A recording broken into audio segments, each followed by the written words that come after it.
Hello, everyone, and welcome back to another episode of Sparkplug. Sparkplug is a series where we interview women in the fields of STEAM and politics.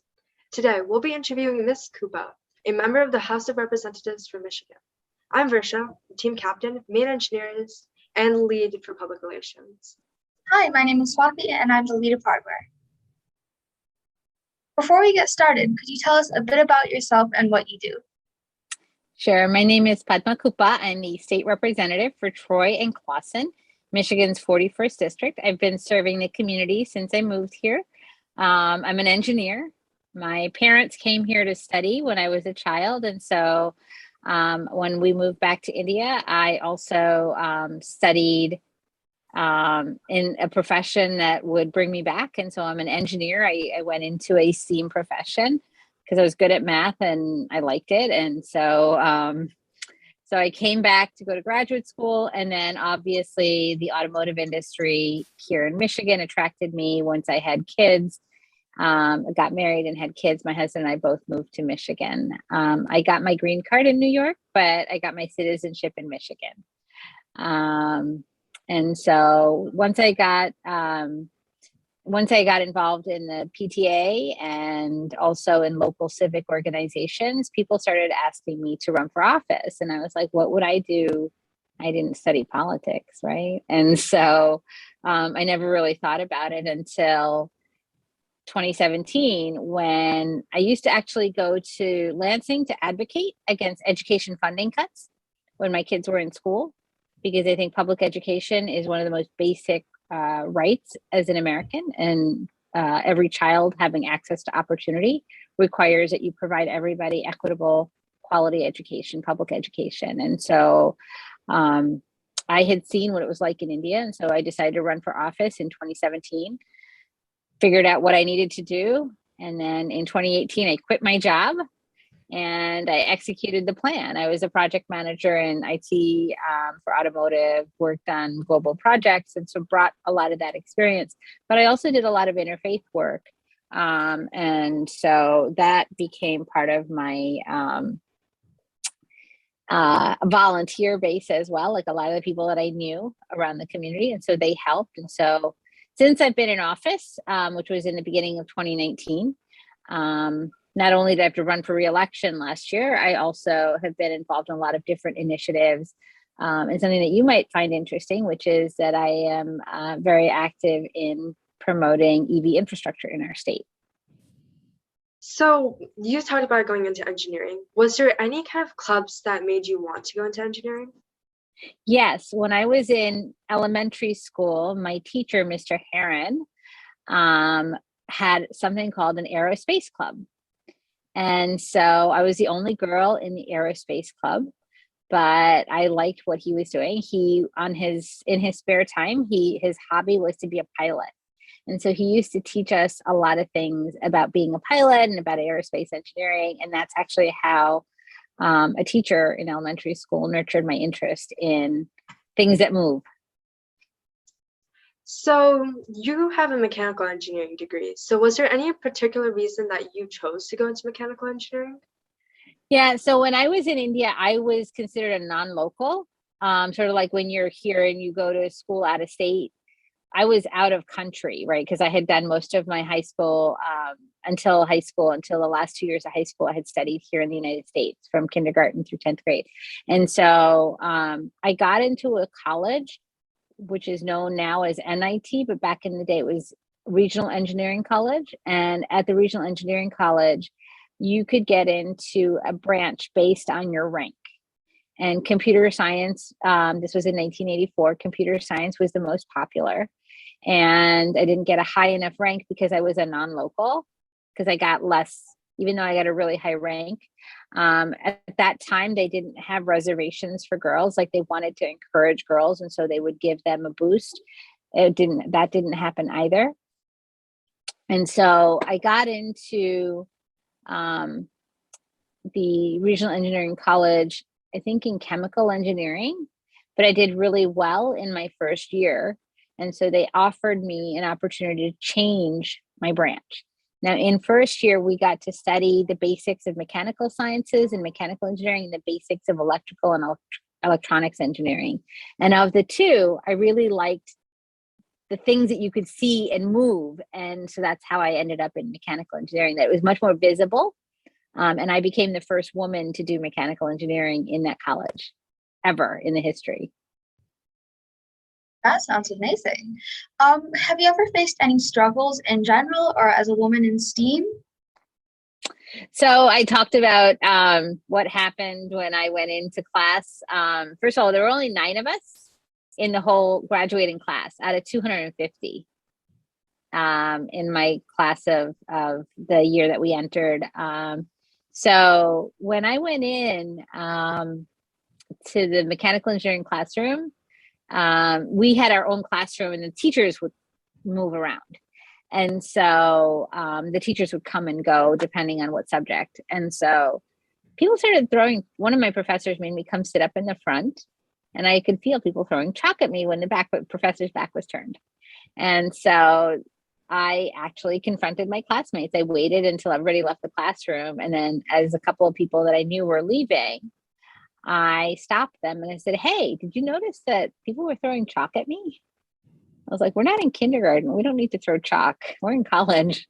And so that's kind of how it started. And so, yeah, there were definitely challenges, even in the auto industry. I didn't see many people who looked like me. And so having role models, having people who would lift you up and show you the way, even today, now in the political arena. Like I was talking to one of my colleagues here in Oakland County, a group of 5 legislators, men, all men, get together for dinner across party lines to talk about and get to know one another. Now, politics is about relationship building.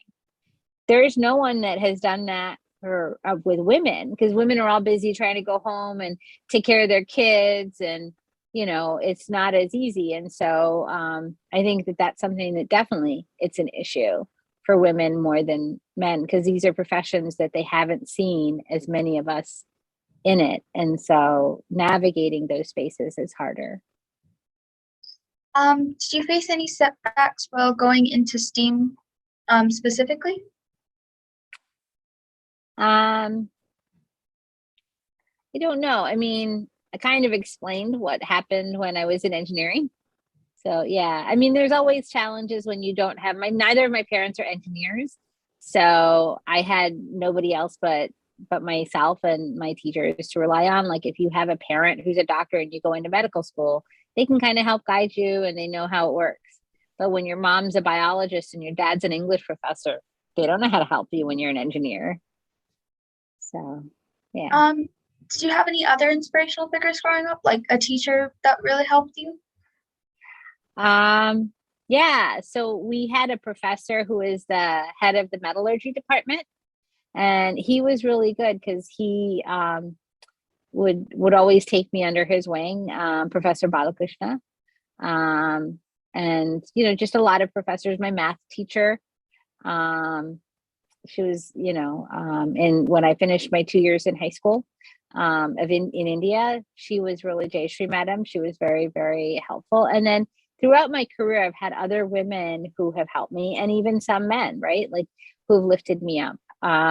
When I was at Chrysler, I got to work on a really, really amazing project because my mentor was in IT finance, and she saw how much I liked product configuration. And so she recommended me to work on a project. And so did my then director, who, I was in compliance. And so, having people who saw my abilities and my interests and encouraged me. So, yeah. Is there something you achieved that you're really proud of? I think being in office. I mean, no other Hindu has ever been elected to office in Michigan in the state legislature. I'm also the first Indian immigrant and the only Indian American woman in the legislature. And I'm the first Democrat to hold the seat. So I think that was a pretty phenomenal thing that I was able to do. But it came from years of being dedicated to the community and people believing in me. And that was something that I earned over time, because you can't just run for office and think it's going to happen, right? It's about public service. You've mentioned that you faced many setbacks. Was there anything that helped motivate you? I don't know that I said, I don't think I said that I faced many setbacks, but I think that everybody faces setbacks, right? And so I think just always having a desire to help others. And that's, whatever I did, wanting to do the right thing and working hard at the task in front of me and focusing. I think that was really what helped me. As an all-girls team, we're really big on diversity in STEAM. Do you have any thoughts on diversity in STEAM or advice for someone who wants to go into STEAM? Well, what do you mean by diversity in STEAM? I think that's always the biggest question, right? Are you talking about gender diversity? Are you talking about ethnic diversity? Are you talking about diversity of interest? Like STEAM is not just, being good at math. There's an element of art in computer science. There's an element of art in computer design, in car design. So it's not simply being, technically proficient, but I think being able to be collaborative and work with different kinds of people, making sure that it's not always just one subject that you focus on or one kind of social group that you're involved with, but that you are interested in more than just that one, monotone kind of like all the colors of the rainbow. So by diversity in STEAM, we mean like race, social background, and the LGBTQ plus community and their struggles on trying to find a place in STEAM due to who they are as a person. So what are your thoughts on that? I think it's dependent on like I'm an advocate for LGBTQ people as a Democrat. It's something that I believe very firmly in. And so I think that you have to make place for diversity is a given, right? Diversity exists diversity is about counting people. Inclusion is getting a seat at the table. But then once you're at the table, being heard is really one of the most important things. And so that's one of the things I still think we still struggle with, that we've gotten from diversity to inclusion in some spaces by virtue of just me being in office. But recognizing that I have a voice and that my voice needs to be heard is something that I think has yet to happen. And I think that that's, I've been advocating on a bill that my predecessor wanted to pass because there's a loophole in the law to protect vulnerable adults from online sexual predators. It's not a complicated bill. It's not a partisan bill. But I've been advocating for that bill since the day I came into the legislature. And I've yet to see it pass the House. So that's, I think, where we have strides to make. I can be a champion for something, but my voice needs to be heard.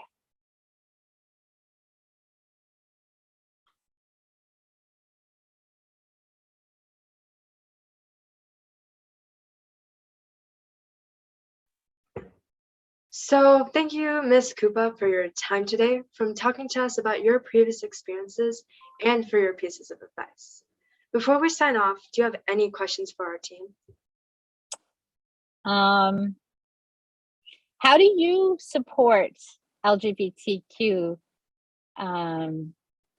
issues with Sparkplug?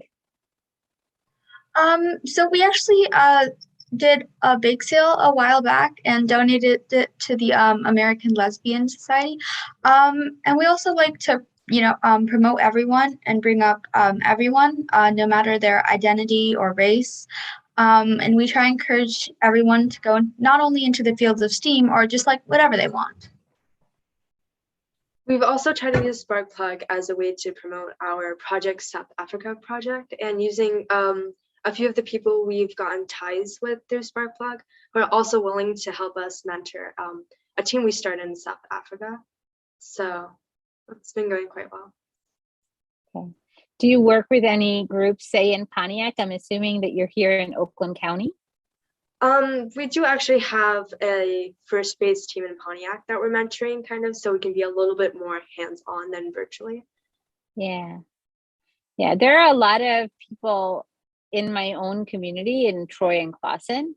But I think that there are a lot of areas around the county that could benefit from. I think the one thing I will say that I think is the most important is start locally, because you have more impact when it's something that's in your own backyard. So thank you all for watching Sparkplug. We have more to come from this series as our season has started. The 2021 to 2022 First Tech Challenge Fright Frenzy. Stay tuned for more about our team and the new season. Bye. Bye.